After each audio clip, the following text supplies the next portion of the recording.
So I didn't initially want to do this one because I thought it's so personal and stuff, but then Selena did some magic and now I'm not scared anymore. So I have a complicated relationship with my father. When people say good and evil do not live separately, I know it is true, for I have lived with my father. He grew up with a strange sort of evil, one which is unleashed at home, and outside its face is charity. I love my father, and he loves me too, but we have crossed arms in battle more than once. And the battlegrounds were his ego and my ego, and the claim for the more stubborn and the title of the more righteous. My father worshipped his father, and he grew into him. And they both house good and evil in every whim. You see, their evil came out to bite others into blood and broken skin.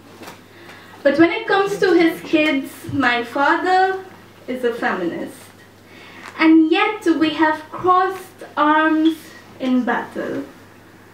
I see political incorrectness when he says he raised his daughters like sons. But he uses his privilege to give my voice an audience. I remember filling out a form, a PAN card or some, and it said to provide a parent's name. My defiant pen, of course, wrote down my mother's.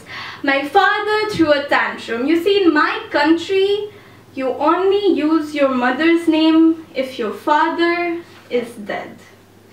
In his cultural context, he saw it as my biggest slight to him, like I was knifing at some cord that ties our kin. I held up my head with my nose in the air. I have a mother who is equal to my father, and I'll have the government acknowledge her. So we went to the office, and the woman there collecting the form said that it is wrong. My father raised his head and said, "It's okay, let her." So you see, I have a complicated relationship with my father. This one time, I took all his demons and laid them out in front of him. They screamed in ink, in lifelike likeness. He went and sat at the nearest temple for 2 days. Not a word escaped his lips. My mother did too.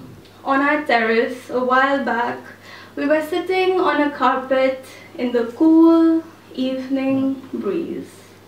Like always, she told the tales of horror of when she came to her husband's place. After all was done and said once again, my father said he would marry us to a man different from him. You see, my father is running from his demons, and sometimes I forget that the birds of my thoughts wouldn't be flying to point B if my father's dreams hadn't flown to point A. This one time, I had written how he had saved me from drowning when I was age 10, when I made it a little tale of gratitude. But come his birthday, we had another fight, and he didn't receive it. When he was building his new warehouse, he told me to design it on paper. I told him the trees must not be cut. My mother dismissed it. The roots would break the concrete. It was an impossible idea. To this day, if you visit it, you will see great big green trees rising from between the bricks. They built the warehouse around them. An unthinkable idea thought of by an impossible teen, but my father made it happen because I asked for it. You see, even though I'm stuck in a rut of immigration and paperwork, and finding a job is a citizen's dream, my father said, I'm writing poetry at least. But I write in English, and he only speaks his mother's Bengali. Someday I want to master his tongue so I can write in his language and show him the colors of my dreams and the birds of my mind. Oh, how wildly they fly. For now, I only tell him stories of my stories and my poems and the things I've done. They fly outside of his mind's reach. But one day, he'll see them.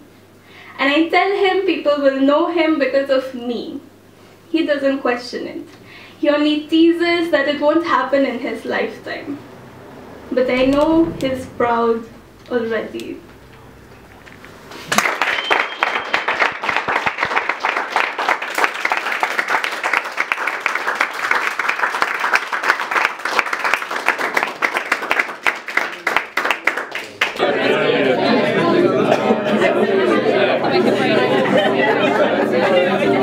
Thank you.